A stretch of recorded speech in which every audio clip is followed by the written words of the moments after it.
নমস্তে ভাই।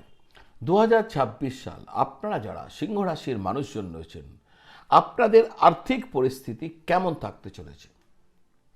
দর্শক বন্ধু, বাজেট হয়ে গেল, কেন্দ্র সরকার রাজ্য সরকারের বাজেট হয়ে গেল, আর্থিক বাজেট, ফাইন্যান্সিয়াল বাজেট, কেমনভাবে দেশ চলবে, কেমনভাবে টাকা আসবে, কোথায় টাকা খরচ হবে, ইত্যাদি ইত্যাদি, অর্থাৎ প্ল্যানিং।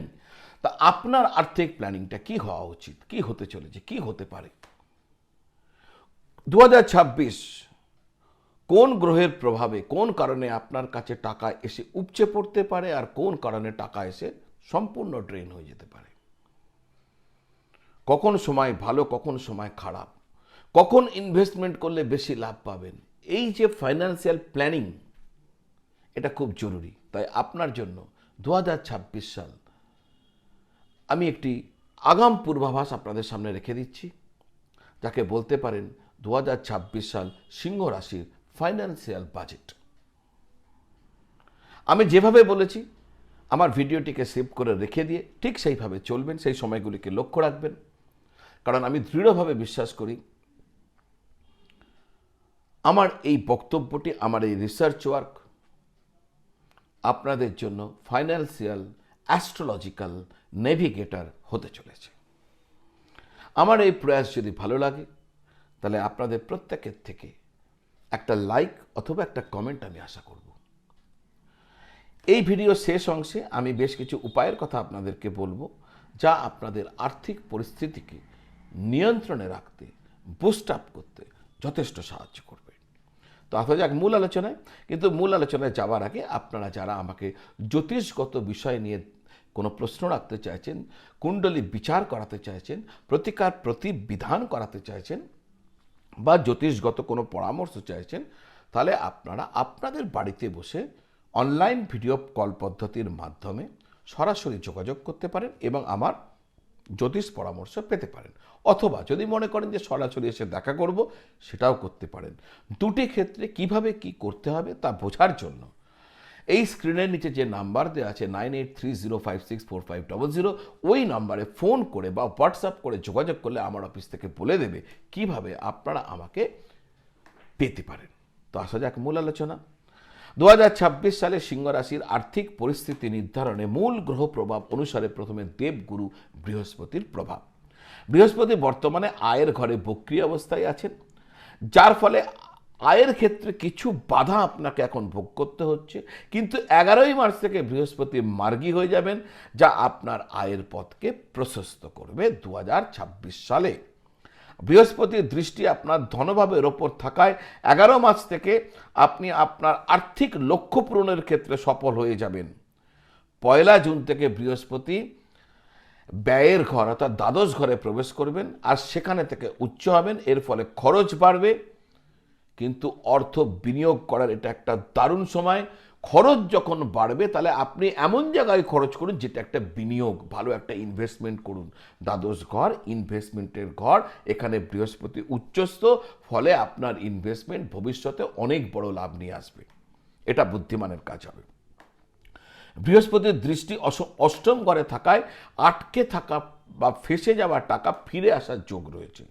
বিদেশ সংক্রান্ত কাজ বা চিকিৎসা ক্ষেত্রে যুক্ত ব্যক্তি যারা কাজ করছেন, তারা ১ জুনের পর তাদের বড় সাফল্য দেখতে পারেন। রাহুর প্রভাব কি হতে চলেছে? রাহু আপনার সপ্তম ঘরে অর্থাৎ ব্যবসার ঘর বা আপনার কেরিয়ারের ঘরে অবস্থান করছেন, বা দাম্পত্য জীবনের ঘরে অবস্থান করছেন। ব্যবসায়িক কেরিয়ার বা দাম্পত্যের ঘর, এটাকে বলতেই পারি সপ্তম ঘর অবস্থান করছেন। রাহু বর্তমান পরিস্থিতিতে আপনাকে সন্তুষ্ট হতে দেবেন না। রাহু আপনাকে বরঞ্চ বড় কিছু করার জন্য উদ্বুদ্ধ করতে থাকবে। রাহুর দৃষ্টি আপনার আয়ের ঘরে আছে। জ্যোতিষ শাস্ত্র অনুযায়ী কাউকে যদি কোটিপতি কোনো গ্রহ বানাতে পারে তার নাম হচ্ছে রাহু। আমি বলবো না আপনাকে কোটিপতি বানিয়ে দেবেন, কিন্তু ২০২৬ সালে রাহুর প্রভাবের কারণে আপনার আয় অন্তত গত বছরের তুলনায় ভালো হতে চলেছে।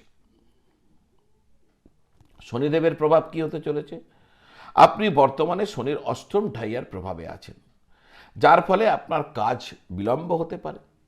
১ জুন থেকে বৃহস্পতির শুভ দৃষ্টি শনির ওপর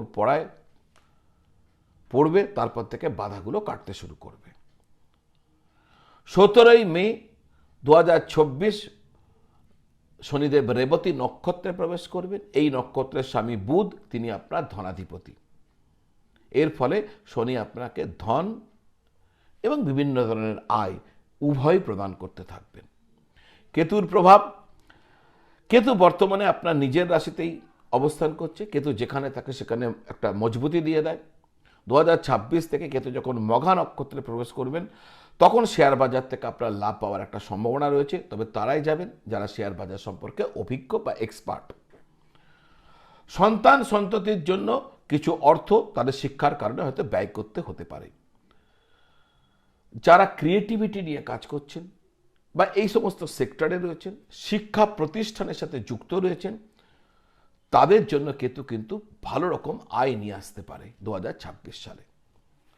2026 সালে এক কথায় গুরুত্বপূর্ণ সময় কি হতে চলেছে যদি এটা বলা হয়, 2026 সালে সিংহ রাশির জন্য আর্থিক ক্ষেত্রে গুরুত্বপূর্ণ সময় কি হতে চলেছে, তার উত্তর হচ্ছে 11ই মার্চের পরে আয়ের বাধা দূর হয়ে যাবে, নতুন পথের সন্ধান। 25শে মার্চের পরে শেয়ার বাজার থেকে লাভ এবং সন্তানদের জন্য বিনিয়োগ করার সম্ভাবনা। 17ই মের পরে শনির প্রভাবে ধন ও আয় উভয় ক্ষেত্রে অগ্রগতি বৃদ্ধি। 1 জুনের পরে উচ্চ বৃহস্পতির প্রভাবে ভালো বিনিয়োগ বা আটকে থাকা টাকা বা ফেঁসে যাওয়া টাকা উদ্ধার। সিংহ রাশির জন্য 2026 সাল একটি বড় আর্থিক সাফল্যের বছর হতে চলেছে। বিশেষ করে রাহু এবং শনির নক্ষত্রগত পরিবর্তন আপনার আয়ের পথকে অনেক শক্তিশালী করতে চলেছে। তো আসুন জানা যাক কোন কোন উপায় 2026 সালে আপনার করা অত্যন্ত উচিত হবে, যা আপনার সমস্যা কিছু যদি থাকে তাকে প্রতিহত করবে আর ভাগ্যকে আরও বুস্ট করবে। কি করবেন? কিন্তু তার আগে এই চ্যানেলটি এখনও পর্যন্ত যারা সাবস্ক্রাইব করেননি, আমার বিনম্র নিবেদন চ্যানেলটি সাবস্ক্রাইব করে বেল আইকন প্রেস করে দিন। মাত্র 1 সেকেন্ড সময় লাগবে, আর আপনার করা 1 সেকেন্ডের কাজ আমাকে অনেক মোটিভেট করবে। অনেক মানুষ আবার এই ভিডিও দেখতে পারবে আপনার 1 সেকেন্ডের করা কাজটির জন্য। তো কি উপায় করবেন? আপনার উচিত হবে প্রত্যেক দিন উদিত সূর্যকে, সূর্য যখন উঠছে তখন তাকে জল অর্ঘ্য দেবেন। উদিত সূর্যকে জল অর্ঘ্য দেওয়া আপনার প্রথম কাজ হবে। এরপরে প্রতিদিন আপনি জল অর্ঘ্য দিয়ে এসে ঠাকুর ঘরে বসে শ্রীরাম রামেতি রামেতি রমে রামে মনোরমে সহস্রনাম তুল্যং রাম নাম বরাননে। শ্রীরাম রামেতি রামেতি রমে রামে মনোরমে সহস্রনাম তুল্যং রাম নাম বরাননে। এই মন্ত্রটি জপ করবেন। এই মন্ত্রটি জপ করলে বিষ্ণু সহস্রনামের ফল পাওয়া যায়। কে বলেছেন? ভগবান শিব মা পার্বতীকে বলেছেন।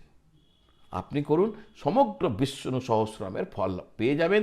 সমস্ত দুঃখ কষ্ট দারিদ্রতা যদি কিছু থাকে এসেছে দূর হয়ে যাবে। তো দর্শক বন্ধু, আজ এই পর্যন্ত। ভিডিওটি ভালো লাগলে আত্মীয় বন্ধু বান্ধবদের সাথে শেয়ার করবেন। এই তথ্য তাদের কাজে লাগতে পারে। আপনারা সকলে ভালো থাকবেন আর সকলকে খুব ভালো রাখবেন। নমঃ শিবায়।